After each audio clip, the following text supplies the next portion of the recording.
रुई गावातील प्रभाग क्रमांक 4 व 6च्या सीमारेषेवरून अब्दान मळ्याकडे जाणारा प्रमुख रस्ता गेल्या तब्बल 14 ते 15 वर्षापासून दुरावस्थेत असून ग्रामपंचायत प्रशासन आणि लोकप्रतिनिधीच्या दुर्लक्षामुळे नागरिकांमध्ये तीव्र संतापाची लाट उसळली आहे।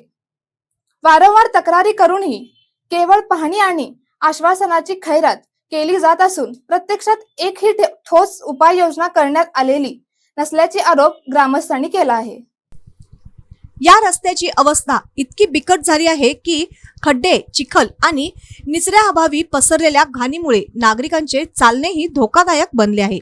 याच रस्त्यावर काल 2 ज्येष्ठ महिलांचा पाय घसरून अपघात झाला।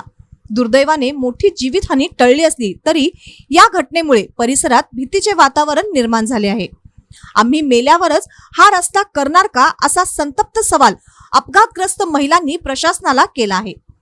रस्त्याच्या कडेला असलेला ओढा मोठ्या प्रमाणात गाळ, कचरा आणि साचलेल्या दूषित पाण्याने भरून गेला आहे। हे घाण पाणी थेट रस्त्यावर येत असल्याने परिसरात अस्वच्छतेचे साम्राज्य पसरले आहे। त्यामुळे डेंग्यू, मलेरिया, टायफॉइड सारख्या संसर्गजन्य आजाराचा धोका वाढला असल्याची भीती ग्रामस्थांनी व्यक्त केली। काही नागरिकांना अशा आजारांवर उपचार करण्यासाठी कर्ज काढून दवाखान्याचा खर्च करावा लागत असल्याची खंत यावेळी व्यक्त करण्यात आली। निवडणुकीच्या काळात मतांसाठी दारात येणारे पुढारी कामाच्या वेळी फोनही उचलत नसल्याचा आरोप करत नागरिकांनी लोकप्रतिनिधींवरही संताप व्यक्त केला। विकास कामांकडे सातत्याने दुर्लक्ष होत असल्याने ग्रामस्थांचा संयम आता संपत चालल्याचे चित्र आहे। रस्त्याची तातडीने दुरुस्ती, ओढ्याची स्वच्छता आणि पाणी निचऱ्याची व्यवस्था करण्यात यावी अशी मागणी नागरिकांनी केली आहे।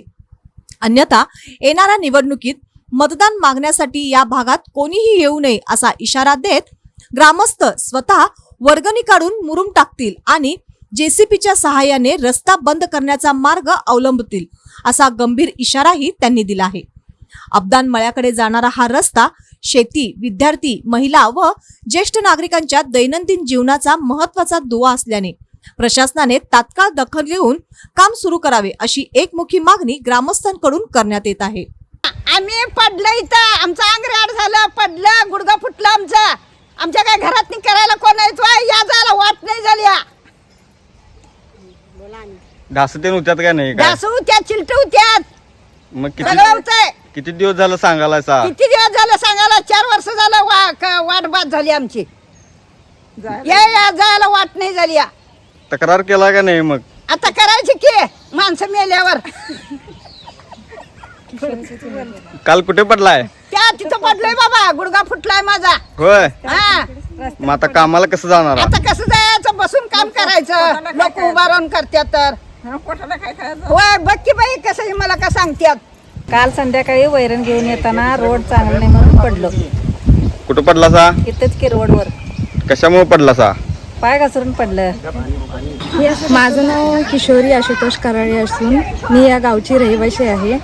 तर मला हा रोड खरंच रस्ता करून हवा आहे, काळाची गरज असं समजा। आता प्रत्येक गावात गल्लीत रोड झालेला आहे, हा मेन रोड असून इथं रोड का होत नाही आहे?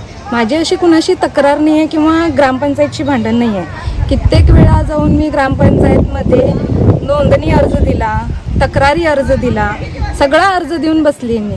मग कधी होणार आहे हा रोड हे मला कळणं पण गरजेचं आहे आणि खरंच गरज आहे म्हणून मी बोलत आहे। माझी कुणाशी तक्रार अशी नाही आहे। गारमेंटला येतोय कामाला सगळेजण बायका, परत आम्हाला इथं त्रास व्हायला लागला, यायला येईना जायला येईना। आता असं व्हायलंय, पावसाळ्यात कसं व्हायचं? आम्ही घरात बसून चालणार आहे काय आम्हासनी? परत ढास वगैरे असं लय यायला लागल्यात आणि वास पण लय मारा लागलाय आणि एवढा रस्ता करून दिलासा तर बरं होईल। रुई गावातील प्रभाग 4 अब्दान मळा येथे गटरीचे दुरावस्था झाले। ग्रामपंचायत काय लक्ष देणार त्यांच्याकडे? ग्रामपंचायतला तक्रार करून सुद्धा त्यांनी दुर्लक्ष करत आहेत। त्याच्यावर कठोर कारवाई करण्यात यावी। जेसीपीनं स्वतः आम्ही मुजवून गटर बंद करण्यात येईल। भरपूर वेळा आम्ही तक्रार केली ग्रामपंचायतीकडे, तरी सुद्धा आमच्याकडे पूर्णपणे दुर्लक्ष करण्यात आलेलं आहे।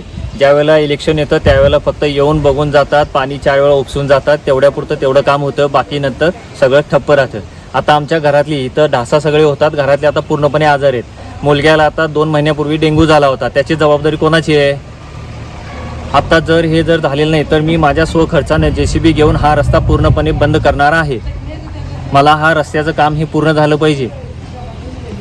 ग्रामपंचायतीमध्ये तक्रार केलेली आहे, भरपूर जणांना तिथं फोन सुद्धा केलेले आहेत, पर्सनल व्हिडिओ सुद्धा पाठवलेला आहे, तरी सुद्धा दखल घेण्यात येत नाही.